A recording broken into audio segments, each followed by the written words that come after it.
चल रहा था, इसमें मैंने एक तो लोन ले लिया था, एक 9% बॉन्ड्स और एक लॉन्ग टर्म प्रोविज़न 48 लाख आपका ये आ जाएगा। या नई बुक में 29 क्वेश्चन होगा ये। तो अब 48 लाख तो आपका आ गया लॉन्ग टर्म डेप्ट अपॉन क्या लेंगे, शेयर होल्डर फंड। तो फार्मूला लेते हैं डेप्ट इक्विटी रेशियो का। डेप्ट इक्विटी रेशियो फार्मूला होता है लॉन्ग टर्म डेप्ट अपॉन शेयर होल्डर फंड। यानी 48 लाख को हम किससे डिवाइड करेंगे, 40 लाख से डिवाइड कर देंगे। तो 1.2:1, 1.2:1 ये रेशो निकल के आ जाएगी। ठीक है, तो सिक्योरिटी प्रीमियम रिजर्व को ध्यान रखना, इसके अंदर नहीं लेना, क्योंकि रिजर्व एंड सरप्लस हमारा इकट्ठा दे रखा, तो इसके अंदर सब कुछ आता है। जनरल रिजर्व भी आता है, रिजर्व फंड भी आता है, प्रॉफिट लॉस भी आता है, सिक्योरिटी प्रीमियम रिजर्व भी आता है। ठीक है, नेक्स्ट क्वेश्चन पे आ जाते हैं 29। फिर एक बार फार्मूला आपकी बुक में 30 क्वेश्चन होगा। डेप्ट इक्विटी रेशियो अगर नई बुक का यूज़ कर रहे हो आप, फार्मूला होता है लॉन्ग टर्म डेप्ट अपॉन शेयर होल्डर फंड। फिर हम लॉन्ग टर्म डेप्ट देखते हैं। एक तो इसके अंदर हमें दे रखा है लैंड एंड बिल्डिंग दे रखी है, प्लांट एंड मशीनरी दे रखी है। उसके बाद डाटा हमें दे रखा है, एक इंटेंजिबल असेट्स दे रखे हैं 1 लाख के। उसके बाद इन्वेंट्री है, ट्रेड रिसीवेबल है, ट्रेड पेबल दे रखा है। तो ये देखो, ये मिला लॉन्ग टर्म ब्रोइंग आपको। लॉन्ग टर्म ब्रोइंग कितना मिल गया, 12 लाख रुपए। तो इसके अंदर जो लॉन्ग टर्म डेप्ट है या नॉन करंट लायबिलिटी है वो सिर्फ 12 लाख ही होगी, सीधे दे रखा है non current liability long term ब्रोइंग plus long term provision इसके अंदर नहीं दे रखा है। अब हमें शेयर होल्डर फंड के बारे में सोचना है, शेयर होल्डर फंड कैसे आएगा। वैसे मेरा फार्मूला तो शेयर होल्डर फंड का था, अगर देखा जाए तो share capital plus reserve and surplus था, जो मेरा फेवरेट फार्मूला है। लेकिन इसके अंदर कुछ भी नहीं है, ना शेयर कैपिटल है, ना रिजर्व एंड सरप्लस है। फिर मुझे इस अप्रोच पे आना पड़ेगा, एसेट्स वाली अप्रोच पे, जो मैं आपको बता रहा था कि आप सब टोटल सब असेट्स ले लेंगे, चाहे नॉन करंट होगा चाहे करंट होगा, और उसमें से सारी लायबिलिटी घटानी है। चाहे आपकी नॉन करंट लायबिलिटी है जो आप फार्मूले में यूज़ कर रहे हो, लॉन्ग टर्म डेप्ट नॉन करंट लायबिलिटी होती है जो फार्मूले लगा रहे हो आप, चाहे आपकी करंट लायबिलिटी, सारी लायबिलिटी माइनस करनी है। ठीक है, तो उसी को लेके चलते हैं। तो पहले हम टोटल असेट्स ले लेंगे सारे, जैसे लैंड एंड बिल्डिंग में 15 लाख की दे रखी है, प्लस प्लांट एंड मशीनरी हमें दे रखी 6 लाख की दे रखी है, प्लस इंटेंजिबल असेट्स हमें 1 लाख के दे रखे हैं, प्लस इन्वेंट्री हमें दे रखी है इसके अंदर 5,50,000 की, प्लस इन्वेंट्री के बाद 1,70,000 के ट्रेड रिसीवेबल दे रखे हैं। तो ये सब असेट्स हैं आपके। ठीक है, इन सब असेट्स का अलग से टोटल कर लेंगे आप सभी, 21 लाख, 22 लाख, 27,50,000 और 1,70,000। ये हमारा हो जाता है 29,20,000 टोटल। ये तो सब असेट्स ले लिया, माइनस करेंगे जो लायबिलिटी है, चाहे नॉन करंट लायबिलिटी चाहे करंट लायबिलिटी। ठीक है, नॉन करंट लायबिलिटी में अगर आप देखो तो ये लॉन्ग टर्म ब्रोइंग आपका नॉन करंट लायबिलिटी दे रखा है। ये नॉन करंट लायबिलिटी होता है जिसका यूज़ मैं यहाँ लॉन्ग टर्म डेप्ट में भी करूँगा। ये 12 लाख भी लेना मुझे इसके अंदर। और प्लस करंट लायबिलिटी में मुझे दे रखा है, एक तो आपको दे रखा है ट्रेड पेबल दे रखा है 1,20,000, ये लेंगे ट्रेड पेबल, करंट लायबिलिटी में ट्रेड पेबल दिया हुआ है। तो 29,20,000 में से अब हम लेस कर देंगे 12 और 13,20,000, तो 16 लाख हमारा शेयर होल्डर फंड बन के आ जाएगा। कितना बनेगा, 16 लाख। उसने थोड़ा दूसरे तरीके से निकाला है, मैं वर्किंग कैपिटल का यूज़ कर लिया, वर्किंग कैपिटल की जरूरत नहीं, आप सीधा निकाल लीजिए। ठीक है, टोटल असेट्स में टोटल डेप्ट घटा दीजिए। अब फार्मूला लगाएंगे, डेप्ट इक्विटी रेशियो का फार्मूला क्या होता है, लॉन्ग टर्म डेप्ट upon share holder fund. 12 lakh को हम किससे डिवाइड करेंगे, 16 लाख से डिवाइड कर देंगे, तो ये रेशियो निकल के आ जाएगी हमारे पास 0.75:1। ये हमारे पास निकल के आएगी। तो ये भी ठीक है, 1:2:1 से कम है, तो बेस्ट है रेशियो आपकी। नेक्स्ट क्वेश्चन देखते हैं 30, और आपकी नई बुक में 31 होगा। एक तो टोटल डेप्ट इक्विटी रेशियो निकालने, टोटल असेट्स दे रखे हैं, टोटल डेप्ट दे रखे हैं, करंट लायबिलिटी दे रखी है। तो निकलेगा कैसे, थोड़ा यहीं से सोचते हैं। तो एक तो मैंने शेयर होल्डर फंड का फार्मूला दिया था आपको, दूसरे वाला टोटल असेट्स में से टोटल डेप्ट घटा देंगे, तो इससे तो शेयर होल्डर फंड आ जाएगा। और एक टोटल डेप्ट के फार्मूले से हम लॉन्ग टर्म डेप्ट निकालें। टोटल डेप्ट आपका 5वां फार्मूला था ना, फिफ्थ फार्मूला, जो इसमें मैंने आपको बताया है, उसमें से लेस कर दोगे तो नॉन करंट लायबिलिटी वहाँ से आ जाएगी। करते हैं, तो डेप्ट इक्विटी रेशियो का फार्मूला लेते हैं पहले। नॉन करंट लायबिलिटी है लॉन्ग टर्म डेप्ट अपॉन शेयर होल्डर फंड। तो शेयर होल्डर फंड लेंगे टोटल असेट्स में से टोटल डेप्ट घटाकर। ये सेकंड फार्मूला था आपका शेयर होल्डर फंड निकालने का। टोटल असेट्स जैसे 8,10,000 के दे रखे हैं, माइनस करेंगे 2,60,000, तो 8,10,000 में से 2,60,000 माइनस करेंगे 5,50,000। ये तो हमारा आ जाएगा शेयर होल्डर फंड। टोटल डेप्ट दे रखे हैं, टोटल डेप्ट हमें गिवन दे रखे हैं 2,60,000 के। टोटल डेप्ट का फार्मूला होता है लॉन्ग टर्म डेप्ट प्लस करंट लायबिलिटी या non current liability plus current liability. तो लॉन्ग टर्म डेप्ट आप छोड़ देंगे, तो निकालने हैं। करंट लायबिलिटी आपको गिवन है 40,000 की, तो यहाँ से लॉन्ग टर्म डेप्ट यहाँ से निकल के आएंगे 2,20,000 आ जाएंगे। और लॉन्ग टर्म डेप्ट भी आ गई, शेयर होल्डर फंड भी आपके पास आ गया, बस आपने फार्मूले में लगाना है। तो फार्मूला क्या होता है आपका डेप्ट इक्विटी रेशियो का, लॉन्ग टर्म डेप्ट upon share holder fund. Long term डेप्ट आपके 2,20,000 के अपॉन 5,50,000, तो 0.40/1, 0.40/1। ये भी हमारी ठीक है। रेशियो 2/1 से क्या है कम आ रही, तो ये भी रेशियो आपकी बेस्ट है। नेक्स्ट क्वेश्चन पे आ जाते हैं एक बार। अब हमें वही लेट वाले क्वेश्चन करने हैं, जैसे मैंने आपको पहले कराए थे ना करंट रेशियो वाले, वैसे ही करेंगे। तो लेकिन मैं आपको याद दिला दूं एक बार इस फार्मूले को अच्छी तरह। जब मैं कह रहा हूँ क्वेश्चन तब तक स्टार्ट मत करना, ये नहीं कि आप फार्मूला पढ़ा नहीं और क्वेश्चन स्टार्ट कर दी, बिल्कुल कुछ नहीं निकलेगा आपका जब तक इस फार्मूले को लर्न करके आप क्वेश्चन नहीं करोगे। लर्न कर रखे होंगे तो आपको जल्दी जल्दी क्वेश्चन के आंसर मिलते जाएंगे, निकलते जाएंगे क्वेश्चन आपके एक्सरसाइज वाले, ठीक है। तो डेप्ट इक्विटी रेशियो का फार्मूला को दोबारा रिपीट करते हैं। डेप्ट अपॉन इक्विटी, लॉन्ग टर्म डेप्ट upon share holder fund, non current liability upon share holder fund. Long term डेप्ट में लॉन्ग टर्म रोइंग आएगा, लॉन्ग टर्म प्रोविजन आएगा। तो ये इसके अंदर वाइट में देखनी है, डिवेंचर है, पब्लिक डिपॉजिट है, मॉर्गेज लोन है, बैंक लोन है, बॉन्ड्स है। प्रोविजन में प्रोविजन फॉर प्रोविडेंट फंड है, प्रोविजन फॉर एम्प्लॉय बेनिफिट है। ये आपने याद कर लिया, मैंने मान लिया याद किया हुआ आपने। और शेयर होल्डर फंड में share capital plus reserve and surplus, share capital equity share capital preferential capital, और रिजर्व सरप्लस में capital reserve, general reserve, profit loss, security premium और debit balance of profit minus होगा। देखिए जो अभी ये मैं अजम्पशन वाले क्वेश्चन करूँगा, इसमें हम लेट करके चलते हैं कि वो, तो इसमें फार्मूला आपने यही यूज़ करना है। शेयर होल्डर फंड में भी यही फार्मूला लगाना, सेट्स वाला फार्मूला मत देखना उसके अंदर, क्योंकि ये फार्मूला आपका बेस्ट रहेगा। Share capital plus reserve and surplus वाला फार्मूला आप उसके अंदर यूज़ करोगे शेयर होल्डर फंड के अंदर। और नॉन करंट लॉन्ग टर्म डेप्ट के अंदर long term borrowing, long term provision वाला फार्मूला यूज़ करोगे। तो 31 है आपकी बुक में, 32 क्वेश्चन है। ये दे रखा डाटा हमें सारा कि डेप्ट इक्विटी रेशियो जैसे 1/2 दे रखी है, क्या इफेक्ट पड़ेगा, किससे रेशियो इंक्रीज होगी या डिक्रीज होगी या कोई चेंज नहीं होगा, ये केस सारे दे रखे हैं। तो इसके अंदर पता आप वही तभी कर पाओगे जब आपको पूरा अच्छी तरह पता होगा कि डेप्ट में क्या क्या था, इक्विटी में क्या क्या था, ठीक है। तो रेशियो पहले हमें दे रखी है, रेशियो लेते हैं हम। एक रेशियो में दे रखी है 1/2। पहले तो उसको रेशियो को ठीक कर दे, क्योंकि 1 इधर, अब ये नहीं कि इसको रिवर्स कर दो, उल्टा घुमा दो। 1/2 का मतलब होता है 1/2, यानी 0.5/1 ये आप लेंगे। और 0.5 मेरे हिसाब से यहाँ लॉन्ग टर्म डेप्ट होंगे, क्योंकि डेप्ट इक्विटी रेशियो का फार्मूला है। और 1 आपका शेयर होल्डर फंड है, तो इसको लेट करेंगे। हम मान लेते हैं जो लॉन्ग टर्म डेप्ट हैं हमारे वो 1 लाख के हैं, और जो शेयर होल्डर फंड है वो हमारा 2 लाख का मान लेंगे, ताकि रेशियो इसी हिसाब से बने 1/2 या 0.5/1 है। 0.5 से डबल ही तो होता है ना 1 आपका। तो ये 1 लाख ले लेते हैं, इसको 2 लाख ले लेते हैं। तो लॉन्ग टर्म डेप्ट में क्या क्या आइटम है, तो सारी आपको याद होनी चाहिए, तभी आप कर पाओगे। यहाँ शेयर होल्डर फंड में सारी आइटम आपको याद होनी चाहिए। तो पहला पॉइंट आ रहा है कि repayment of a long term ब्रोइंग, 40,000 की हमने पेमेंट की है लॉन्ग टर्म ब्रोइंग। और लॉन्ग टर्म ब्रोइंग आपका लॉन्ग टर्म डेप्ट में आता है। जब आप पेमेंट करोगे एक तो कैश कम होगा, और एक लॉन्ग टर्म ब्रोइंग आपकी कम हो जाएंगी। अब कैश तो इसमें आता नहीं कहीं, ना तो लॉन्ग टर्म डेप्ट में आता है ना शेयर होल्डर फंड में आता है। हाँ लॉन्ग टर्म ब्रोइंग जरूर आती है लॉन्ग टर्म डेप्ट के अंदर, ये कम हो जाएंगी। जैसे 1 लाख है, 1 लाख में 40,000 माइनस करोगे तो 60,000 की लॉन्ग टर्म ब्रोइंग रह जाएंगी। अपॉन शेयर होल्डर फंड वही का वही 2 लाख का 2 लाख। तो अब रेशो निकाल के देखना कि क्या चेंज होता है। 60,000 डिवाइड बाई 2 लाख, तो 0.3/1 आएगी। पहले क्या रेशियो है 0.5/1, अब 0.3/1, तो आपकी रेशियो डिक्रीज हो गई। ये कहना क्या हो गई, डिक्रीज। हम नेक्स्ट लेते हैं। हमने कोई फिक्स सेट खरीदा है 50,000 का लॉन्ग टर्म पेमेंट बेसिस पे।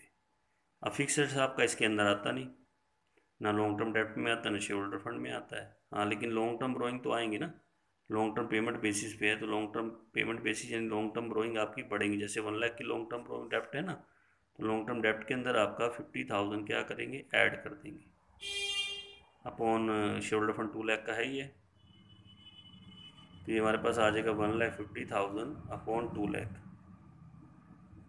तो रेशियो पे देख लेते हैं क्या इफेक्ट रहेगा। 150 डिवाइड बाई 2 लाख, तो रेशियो हो जाएगी 0.75/1। तो ये रेशियो पहले 0.5/1 थी, इंक्रीज होगी। इंक्रीज बता देना कि इंक्रीज होगी रेशियो हमारी, ठीक है।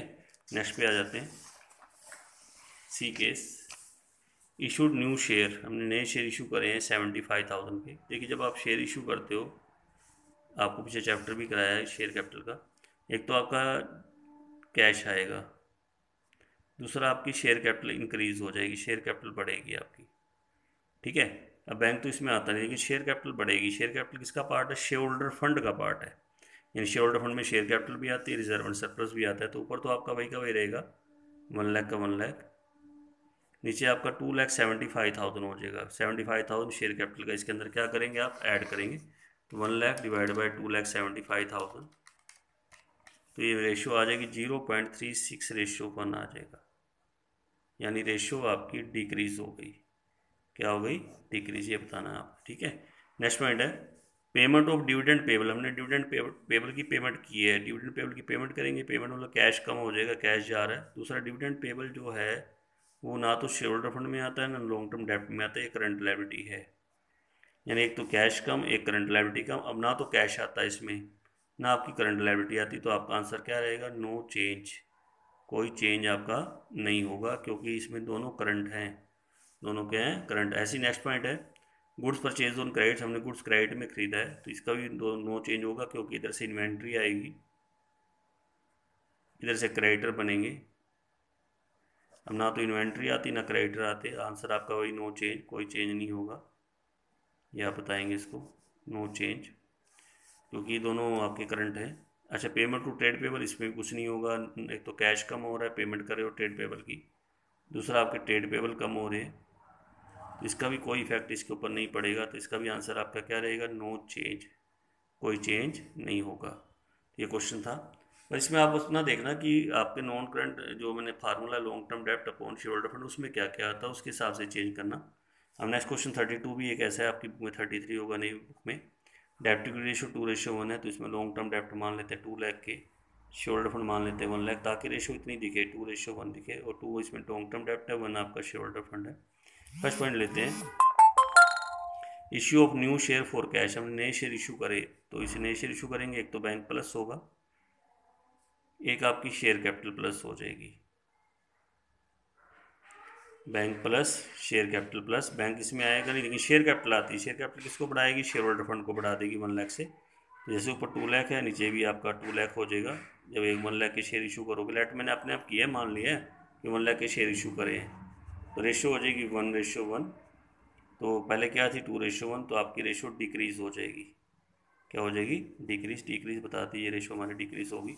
नेक्स्ट पॉइंट है issue of new share engage purchase of fix assets. फिर वही 1 लाख के मान ली, सेम पॉइंट रहेगा, फिक्स एसेट्स इसमें आता नहीं, लेकिन हाँ शेयर कैपिटल आपकी बढ़ेगी। शेयर कैपिटल वही नीचे शेयर होल्डर फंड आपका बढ़ जाएगा, ऊपर जैसे 2 लाख है, नीचे मान लो 1 लाख के शेयर इशू करे, वही 2 लाख के 2 लाख हो जाएगा, 2 लाख हो जाएगा, फिर 1:1, यानी रेशियो आपकी क्या होगी? डिक्रीज हो गई।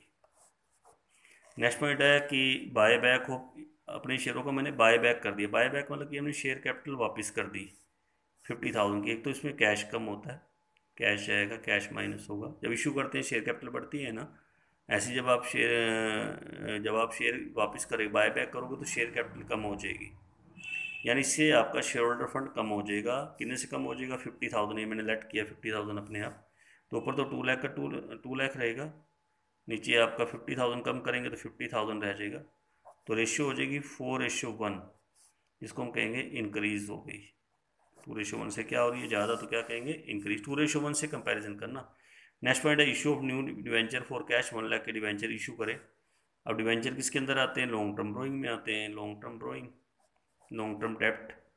तो यानी पहले ऊपर वाला आपका इंक्रीज होगा 1 लाख से, उधर से कैश आ रहा है, कैश आपका करंट असेट से, कैश तो हम लेंगे ही नहीं, क्योंकि करंट असेट से कितना हम लेते नहीं है, ठीक है। तो वो खाली लॉन्ग टर्म डेप्ट आपके बढ़ जाएंगे। 2 लाख और 1 लाख कितने हो गए? 3 लाख, नीचे 1 लाख का 1 लाख रहेगा, तो 3:1, यानी रेशियो हमारी क्या हो गई? इंक्रीज हो गई। क्या हो गई? इंक्रीज हो गई। नेक्स्ट पॉइंट करते हैं इशू ऑफ डिवेंचर अंगेज परचेज ऑफ फिक्स एसेट्स। हम फिक्स एसेट्स खरीदे, बदले में क्या इशू करें? डिवेंचर इशू करें। फिक्स एसेट्स इसमें नहीं आएगा, डिवेंचर खाली इशू हो रहे हैं, डिवेंचर आपके इंक्रीज कर जाएंगे। In long term borrowing, long term डेप्ट आपके बढ़ गए। कितने के आप लेट कर रहे हो? 1 लाख के, तो 1 लाख आप बढ़ा देना, वही सेम ऊपर 3 लाख हो जाएगा, नीचे 1 लाख का 1 लाख है, तो रेशियो क्या हो जाएगी? 3:1। क्या कहेंगे? क्या हो गया? इंक्रीज हो गया। बहुत इंपॉर्टेंट टॉपिक है जो मैं आपको करा रहा हूँ, इसे लाइटली मत लेना। और ऐसे 3-4 केस आ जाते हैं 4 मार्क्स के करने के लिए। डेब्ट इक्विटी रेशियो दे रखी होगी, उससे पूछेगा क्या चेंज आएगा। नेक्स्ट है रीपेमेंट ऑफ लॉन्ग टर्म ब्रोइंग। हमने लॉन्ग टर्म ब्रोइंग की पेमेंट की है 50,000 की। लॉन्ग टर्म ब्रोइंग यानी कि लॉन्ग टर्म डेप्ट आपके कम हो गए। जैसे लॉन्ग टर्म डेप्ट आपके कितने के दे रखे हैं, पहले 2 लाख के हैं ना, 2 लाख में से 50,000 माइनस कर दीजिए तो 1,50,000 के आपके रह जाएंगे। और कैश जाएगा, रिपेमेंट करोगे तो कैश जाएगा, कैश इसके अंदर आता नहीं, तो बस फार्मूला लगा देंगे लॉन्ग टर्म डेप्ट upon share holder fund. 2 lakh है, 1 लाख सॉरी 1 लाख लेंगे तो 1.5:1, तो ये हमारी पहले रेशो से डिक्रीज हो गई। क्या हो गई, डिक्रीज। तो डिक्रीज आप बता दीजिए इसके अंदर। नेक्स्ट पॉइंट करते हैं। नेक्स्ट पॉइंट है कि conversion of debenture into equity share. बहुत इंपॉर्टेंट पॉइंट है। हमने डिवेंचर के बदले में ना शेयर दे दिए, और दे दिए हमने 1 लाख के। तो इससे भी क्या इफेक्ट पड़ेगा, एक तो आपके जो डिवेंचर हैं वो माइनस कम हो जाएंगे, उधर से शेयर कैपिटल आपकी प्लस होगी। अब डिवेंचर किसका पार्ट है, लॉन्ग टर्म डेप्ट का, और शेयर कैपिटल किसका पार्ट है, शेयर होल्डर फंड का। यानी वो माइनस होगा लॉन्ग टर्म डेप्ट, और शेयर कैपिटल बढ़ेगी, शेयर होल्डर फंड आपका इंक्रीज होगा। तो जैसे आपके डिवेंचर 2 लाख के थे ना, 2 लाख में से चलो 1 लाख घटा देते हैं, 1 लाख रह गए।